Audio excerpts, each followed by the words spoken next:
Welcome to our deep dive into Walter Isaacson's biography of Elon Musk. It's a fascinating read. It is. We'll cover his journey from childhood in South Africa to his ventures today, like SpaceX. And Tesla, of course. Oh yeah, Tesla. And we'll explore what motivates him, what makes him tick. His drive is unbelievable, almost superhuman, you could say. If you're looking for the full story, you can find a link to the book in the description or pinned comment. Definitely worth checking out. For now, we'll break down the key takeaways for you. It's more than just rockets and electric cars, though, This book really gets into Musk's psychology. Right. Let's start with his childhood. It was far from perfect. Bullying, a tough family life. Did these things make him who he is today? Oh, absolutely. Isaacson doesn't hold back. He describes young Elon as a lonely kid, bullied relentlessly. It's hard to imagine, right? The guy's a force of nature now. I know, but these experiences, they left a mark. He's still driven by this fear of being alone, even today. It influences his relationships, his decisions, everything. Fascinating. It's interesting because his family has this history of risk-taking. His grandfather, Joshua Haldeman, was an adventurer. Flew planes, broke horses, even gave chiropractic adjustments for food during the Depression. Wow, that's wild. Is that where Elon gets it from, this, inherited daring spirit? Could be. It's definitely a parallel. This family history of pushing boundaries, embracing risk. It's all there in Elon, too. Challenging the status quo, taking on huge ventures. Makes you think about nature versus nurture, right? Definitely. Okay. Let's talk about his dad, Errol. Isaacson paints a pretty complicated picture of their relationship. To put it mildly, Yeah. there are some unsettling stories in there, like Errol's relationship with his stepdaughter. Whoa. And then there's this bizarre anecdote about him buying a lion cub after a divorce. A lion cub. Seriously. Yeah, just one example, but it really shows how messed up their relationship was. You can see how growing up in that environment would shape you. But amidst all this, young Elon was obsessed with technology. Oh, yeah. He was a total bookworm, devouring science fiction, anything about computers, even taught himself to program at 12 years old? That's incredible. And then there's a story about him and his cousin trying to open a video game arcade. Seriously? Dead serious. They even came up with a business plan, figured out which games to buy. Real entrepreneurial spirit even back then. So what happened? They needed an adult to sign some permits, and they both decided their dads were not the right people to ask. Wow. Yeah. Tells you something about their family dynamics right there. Okay, so fast forward. He goes to university, starts his entrepreneurial journey. Zip2 was his first big win, right? Digital mapping software, way before its time. Absolutely. Selling digital maps to newspapers, brilliant idea. Huge risk, but it paid off big time. You can see his vision there, his ability to spot opportunities that others miss. But even with success, it wasn't always smooth sailing. Isaacson talks about Musk's leadership style, how demanding he is. It led to clashes with colleagues, even his own brother. Oh, yeah. Epic clashes with Kimball. Isaacson describes them arguing constantly. Sometimes it even got physical. Wow. Really shows how competitive they are, even with each other. And then comes PayPal, another massive success. But again, not without drama. The PayPal story is nuts. The merger with Confinity, the clash with Max Levchin, it's like a textbook example of Silicon Valley chaos. And Musk was actually ousted at one point, right? Removed as CEO. Yeah, he clashed with the board, even though he was the biggest shareholder. Crazy. So he takes this huge setback, but it doesn't stop him. This is where things get really interesting.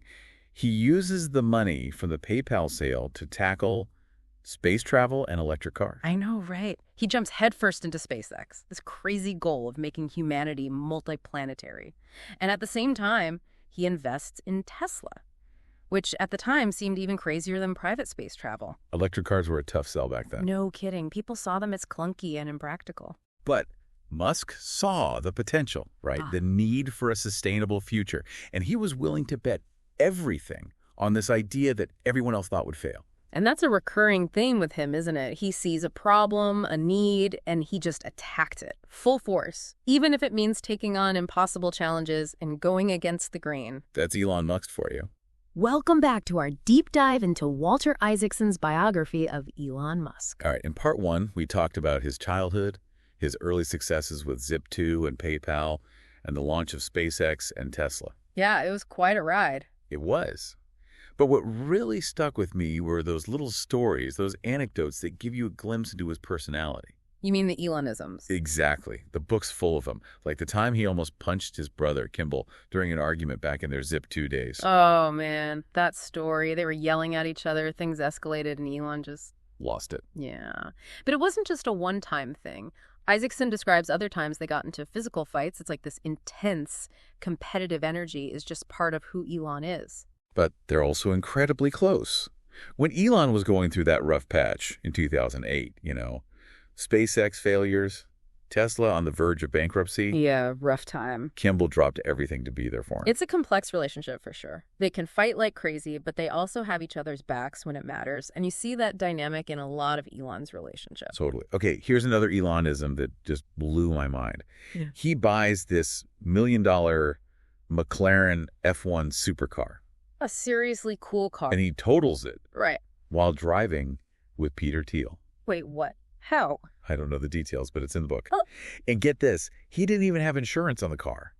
No way. He just shrugged it off like it was nothing. It's like money means nothing to him.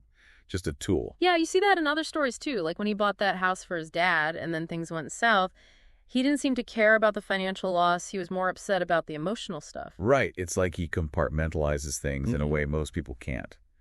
Okay, speaking of compartmentalizing, do you remember the Tesla fart app? Oh, man. The fart app. Who else would think to put a whoopee cushion sound effect in a luxury electric car? Only Elon. It's ridiculous, but also kind of genius. He has this, childlike sense of humor, loves pranks and silly stuff. Totally. And it comes out in the weirdest ways. The Cybertruck's design, his obsession with memes. It's like he's always pushing boundaries, not just in tech, but in how a CEO is supposed to act. He's definitely not your average CEO. I think that's part of why people are so fascinated by him. He doesn't take himself too seriously, He's goofy, he's irreverent, and he doesn't care about the rules. Right. But there's a darker side to this intensity, too. The book talks about his struggles with anxiety and depression, especially during times of high stress. There's this really sad part where Isaacson describes Elon waking up in the middle of the night, telling his wife, Tallulah Riley, about all the hurtful things his dad said to him.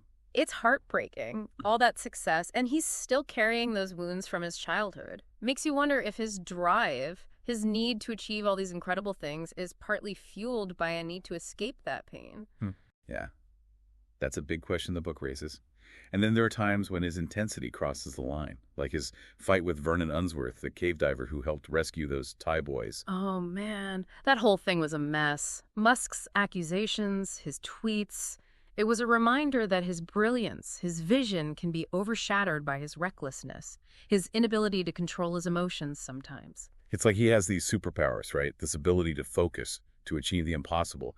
But then he also has this kryptonite, this tendency to self-sabotage and create drama. Exactly. And that's what makes him so fascinating, so unpredictable. You never know what he's going to do next. Brilliance or recklessness. Or, probably both. Probably both.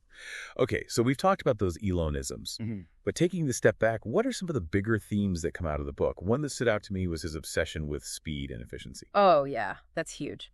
Isaacson talks about how Musk is constantly pushing his teams to move faster, break through red tape, to basically ignore the normal way of doing things.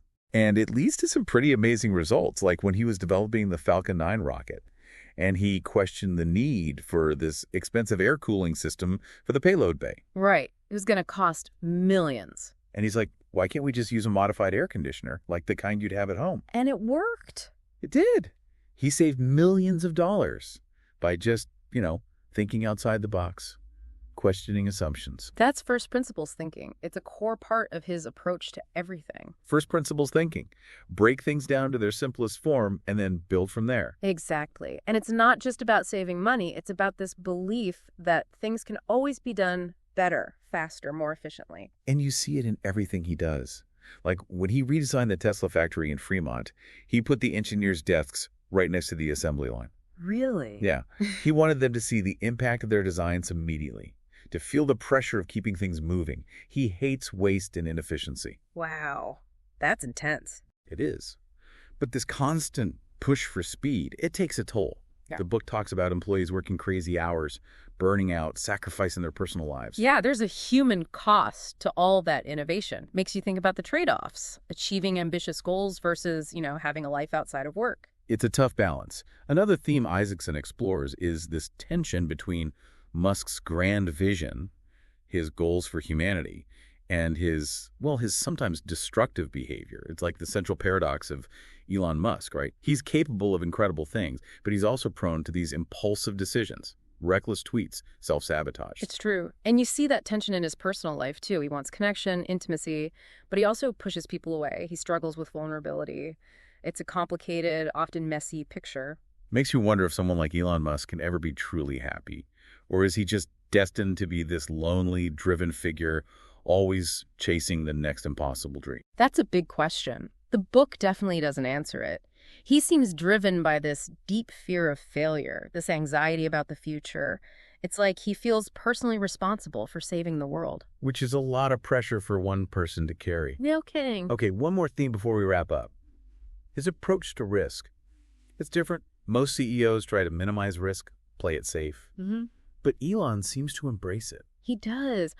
Isaacson compares him to other Silicon Valley entrepreneurs, and it's striking. Remember that story about him playing poker? Oh, yeah. He kept going all in, losing hand after hand, until he finally won big. It's like he's testing fate, pushing things to the limit, seeing how far he can go. And you see that in his business decisions, too. SpaceX, Tesla, even buying Twitter. Those were massive risks. Most people thought he was crazy. But for him, the risk is part of the appeal. He's not afraid to bet big, to put everything on the line. He's playing a different game than everyone else, with different rules, different motivations. So after reading all this, I'm curious.